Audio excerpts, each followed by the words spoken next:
Well, it is almost the holidays. As I'm recording this, we are only 6 days away from Christmas, which means that for a lot of you, this weekend you're going into holiday gatherings, and it's probably going to continue for most of us off and on for the next 10 days or so.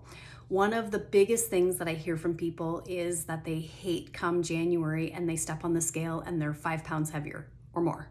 So I like to just give you a few tips before the holidays that will help you with your holiday eating. You don't have to do all of them. Pick one, pick two, pick five, whatever it is. But I'm going to give you 7 tips today that will help you stay on track with your goals for the new year. Okay, and before I give you my list, the first thing that I want everybody to do is to just think about, what is it that you really want? How do you want to feel when you put your pants on Monday, January 5th? Or how do you want to feel when you step on the scale? And whatever it is, I want you to write it down. Write it on a sticky note, put it on the fridge, write it in a dry erase marker on your bathroom mirror, but write it in places where you can remind yourself, this is what I want, so that you don't forget that intention as you go along. Okay, so here's my list. Number 1, start your day with some kind of movement-based activity. Go for a walk. Today as I'm looking out, the weather's disgusting out there. So if that's the case, do some yoga. Go on a treadmill. If you've got a stationary bike in your garage that you haven't used in 8 years, pull it out. But when you move your body, it feels good. And when you do things that feel good from a health perspective, it's often motivating to do more things that are good from a health perspective. So start your day with movement. Second thing, if you don't want to eat Christmas baking, don't keep it in the house. Don't do the baking. You may actually find that your family doesn't mind as much as you think that they do. I told my family this year, I'm not doing baking because if it's there, I'll eat it. I don't even really like it that much, but I don't know. Maybe it's something about being in my 50s. If it's there, it's like I can't not eat it. So I'm just not doing it. And my husband actually said, oh, thank you. Like, that's a real gift to me too.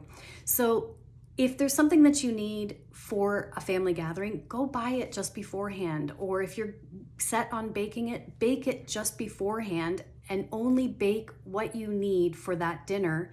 Send everything else home. If there's any leftovers, any cookies, cakes, whatever, send it home with your guests. It's a kind thing to yourself. Maybe not to them. Number 3, fill up before you go. Okay. If you know that you're going to a family meal where you got to wear your buffet pants, I would suggest make yourself a nice salad with some protein and some nuts or chia seeds, things that are fibrous and filling before you go so that you're not showing up ravenous. If you don't want to make a salad, fine. Have some apple slices with some peanut butter on it, or make yourself a protein shake, but don't go hungry. It's like one of the worst things that you can do, because as soon as you walk through the door, you're just going to want to shovel food into your face. So fill up before you go. Next thing is, when you have your plate and you're putting food on your plate at the meal, take half of what you would normally take. Look to make sure that there's white space on the plate. And, it's not like you can't go back for seconds. So fill up just what you absolutely need. You know what? I'm not going to say like that. Just put half of what you think you would normally put on your plate.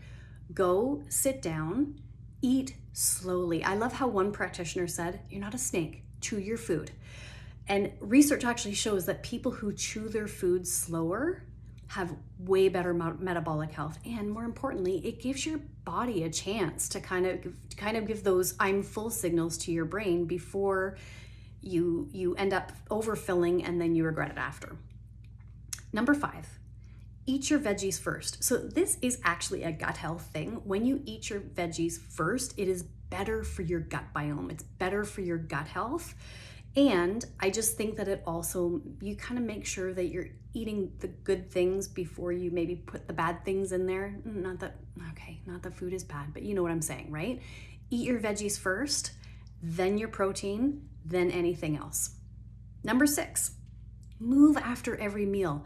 Look, this is a really, really big thing. One of my best friends is a type 1 diabetic and she wears an insulin pump, and she has shown me that her insulin levels are so different when she goes for a walk around the block after a meal. So this is one thing we know, again, from science. When your muscles move and contract right after a meal, they suck glucose from your blood into the cells without having to call for so much insulin. So it's way better for your insulin response. What I mean by that, in short, is if you do some kind of movement, it just helps to keep you healthier. So it can be a walk around the block. It can be going up and down the stairs 2 or 3 times. Do air squats for 30 seconds and then repeat that for 3 minutes. Do lunges, get on your treadmill, get on a stationary bike, just do something for a few minutes after every single time you eat, and it will make a big difference. And number 7, this is an old thing. I think it was Tony Robbins I first heard it from. I don't know whether he still talks about it, but leave a bite or 2 on your plate every time. I think that there's something about knowing that you have the power over your food doesn't have power over you. When you can leave a little bit of food on your plate and know, that's okay, I don't need to eat it all, there is something really powerful in the mindset about that. So leave a bite or 2, leave it for the elves.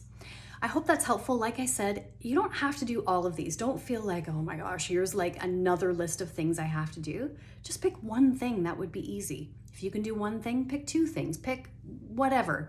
Pick a few things, but something is better than nothing.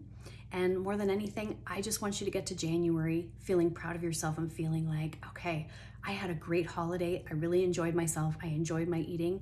And now I don't have to spend the next 6 months paying for it. Okay? Let me know in the comments which of those strategies you're going to use or what makes the most sense in your family life. Have an awesome day.